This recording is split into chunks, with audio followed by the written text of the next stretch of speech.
Greetings, my people. Welcome to Soul Care Mountain, episode 1.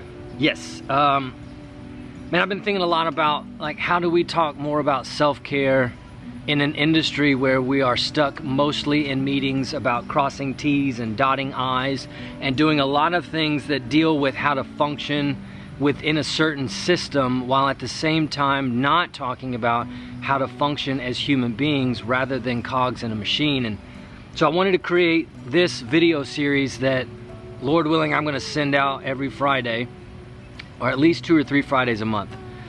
Hold me to that. Keep me accountable. I want to create something for you guys that is useful, it's beneficial, and it also takes this much of your day to get benefit from. So my goal after this episode, because this one will go a little bit longer, is to create 3 to 5 minute videos on how to take care of yourself as an educator. So this is episode 1. What are we going to talk about? How do we get things started? And it's wild to me that we were just together 3 weeks ago. I think it was 3 weeks ago. Time has done this thing that time does when you're a teacher. And but 3 weeks ago we were together and we were talking about what does it look like to even have a meaningful soul care practice. And that feels like an eternity has passed since we were there talking about that. And if you're like most people, you had great aspirations for, this is how I'm going to take care of myself this year, and then life hit and students came and all of that went right out the window. So what do? That's what I want this whole video series to be about, is what do we do in response to the daily grind that we endure in order to make the lives of our students better. So my hope is to make your life better.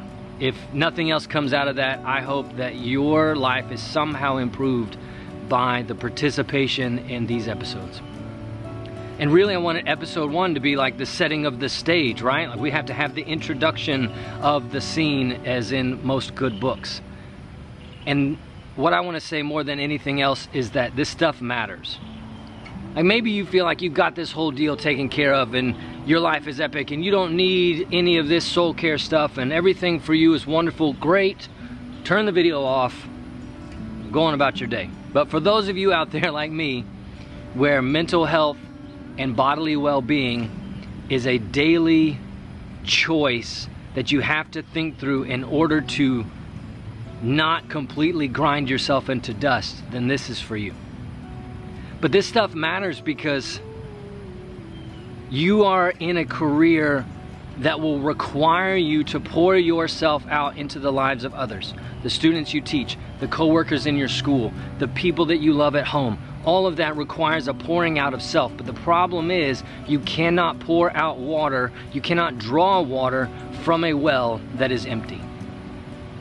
And for most of us, as soon as school started, we were pouring out, giving to others.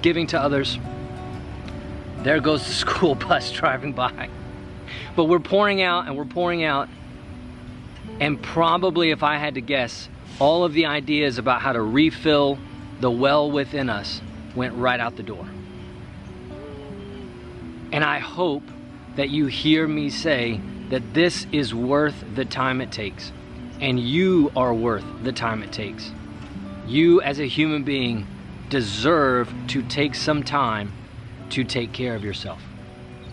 And I'm calling this series Soul Care Mountain because for me, soul care is very much like hiking the tallest mountain you can imagine.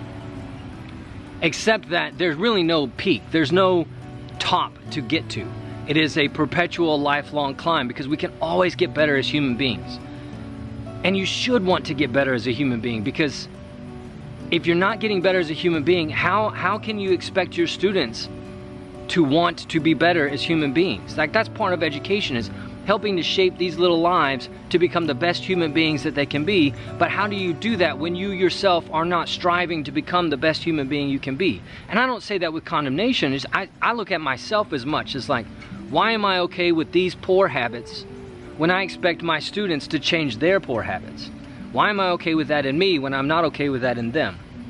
It's the reality of human existence. You cannot lead people to a place you have not been to. You can't expect people to want to change and become better people when we ourselves are not becoming better people. And so I look at this whole thing through the metaphor of that climbing of the mountain. And if you allow me, I'll illustrate with a story. When I was in high school and I graduated, several of us in our small group took a trip to Colorado to hike this 14,000 foot mountain. It's huge, and it's the first time I'd ever done anything like this, first time I'd really left the state, except for a couple of other things. And so we get to Colorado and we're at the base of this mountain, and it already sucks because Colorado is a higher elevation than Texas, and I've never been to a higher elevation, so my lungs are like, please Lord, go home. And we get our packs and we get all set up, and it's day one of the hike, and it sucks. I mean, it is hard to breathe. This 90-pound ruck is just friggin' heavy. Everybody's tired, and it just is an awful experience for the first day. And for a lot of people, engaging in soul care is like that. It sucks to start the journey of taking care of yourself because there are things about you that you'd rather not look at. There are practices and habits that you need to engage in that are difficult to engage in. And the beginning of soul care is the hardest part. That said, every day that we hiked got better and better. And there were some days that still sucked, and there were some days that were glorious. It's a random feather just fell down from the tree. Climbing the mountain is like that. Climbing the mountain of soul care is very much like that. There are going to be some days where you feel like you are on top of the world. And there are going to be some days where it feels like it takes every ounce of you just to get out of bed. But if you will take one more step up the mountain to becoming the best version of yourself that you can be, then the next step gets easier. And you get further up the mountain. And the next thing you know, you are living the life that you've always dreamed of. You're living in a way that nourishes and energizes and strengthens your well-being. And then you're able to take that to the people around you and help strengthen and nourish and encourage and energize the people around you. It is worth the effort. 100%, I believe that with every fiber of my being. So that said, we were together 3 weeks ago, and I gave you some ideas for things that you could do to improve your soul care. And I want you to take time, if you're willing to take the challenge, I want you to take time this weekend to sit down, even if it's just for 5 minutes. 5 minutes is better than no minutes. Sit down and write out what are 4 things that you could do that would make your life better when it comes to soul care. Do you need to change your cell phone habits? Do you need to eat better? Do you need to sleep better? Do you need to exercise? Do you need to read? Like, what are the things that you need to do? Write 4 of them down, and then figure out next week, how are you going to implement at least 2 of those things? That's my challenge for you. Go do that. This weekend, take some time. If you could do 2 things that would make your soul care better, what would you do? Practice those this weekend. That way when you get into next week, you're actually doing the things that make your life better. So that's enough for episode 1. I hope you're encouraged to take up the journey and climb the mountain, because it's worth doing. And you are worth the effort it takes to do that. That is all for this week. I hope you have an epic rest of your day.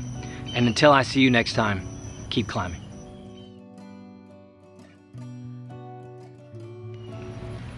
Ooh, I cut my head off.